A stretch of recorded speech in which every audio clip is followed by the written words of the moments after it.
ყოველ დღე მინიმუმ 10 ადამიანი მაინც მეკითხება თუ რამდენი ხანში გაიწურთნება ძაღლი და ახლა მინდა რომ აბსოლუტურად ყველას გაგცეთ ამ კითხვაზე პასუხი. ძაღლის წვრთნა დამოკიდებულია ძალიან ბევრ რამეზე. პირველ რიგში იმაზე თუ რა პრობლემები გაქვთ, ან საერთოდ გაქვთ თუ არა პრობლემები. მეორე იმაზე თუ ზოგადად რა გსურთ. საერთოდ რა გინდათ მიიღოთ ძაღლიდან.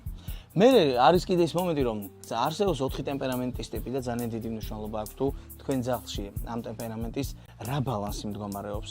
ასევე დამოკიდებულია მის წინა ცხოვრებაზე, თუ რა აქვს გამოვლილი და საერთოდ რანაირად უცხოვრია.